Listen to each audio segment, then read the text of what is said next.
નમસ્કાર ખેડૂત મિત્રો, મારું નામ છે વિપુલ જાદવ અને અન્નદાતા એગ્રીકેર તરફથી આપ સર્વે મિત્રોનું હાર્દિક સ્વાગત કરું છું. તો આજે આપણે વાત કરશી મગફળી છે, સોયાબીન છે, તુવેર છે જેવા પાકનું તમે વાવેતર કરો છો અને પાછળથી એમાં ભૂંડા મોઢા નાખીને ખાઈ જતા હોય છે, એના લીધે બહુ મોટું નુકસાન થતું હોય છે. તો એના માટે શું કરવું જોઈએ? તો એના માટે આપણે આજે એક પ્રોડક્ટ લઈને આવ્યા છીએ જેનું 100% રિઝલ્ટ છે. એનું નામ છે ઢાલ.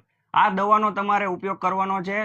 20 કિલો મગફળી હોય કે સોયાબીન હોય કે ચણા હોય કે તુવેર હોય, એમાં 20 કિલો ના માપમાં 100 ml ઢાલ દવા નાખવાની છે અને એનો પટ આપીને વાવેતર કરવાનું છે. આનાથી જે ભૂંડું આવશે એક બે જગ્યાએ મોઢા નાખશે, કડવું લાગશે, વહી જશે, પછી બીજી વાર નહીં આવે. અને આજુબાજુ જો કોઈ પટ નથી મારેલ તો એનો આખો ભાગ પણ ખૂંદી નાખશે, પણ તમારા ભાગમાં ક્યાંય મોઢું નાખશે નહીં. એ સિવાય જ્યારે તમે વાવેતર કરો છો 8 થી 10 દિવસ તમારો દાણો જમીનમાં પડ્યો રહે છે, તમે કોરવણ નથી કર્યું તો પણ 8 થી 10 દિવસ જે ટાઈમ હોય છે એમાં ભૂંડું મોઢું નહીં નાખે અને કોઈ પણ જાતનું નુકસાન નહીં આવે. તો એક સારામાં સારી પ્રોડક્ટ છે કે જે ખેડૂત મિત્રોને ભૂંડરાનો બહુ ત્રાસ રહેતો હોય છે એને વાપરવી જોઈએ, જેનાથી હાવ કોઈ જગ્યા 1 થી 2 જગ્યાએ નોર્મલ ભૂંડું મોઢું નાખશે અને પછી બીજી વાર નહીં આવે. તો બહુ સારા રિઝલ્ટ છે આ ઢાલ પ્રોડક્ટના. તો ધન્યવાદ ખેડૂત મિત્રો.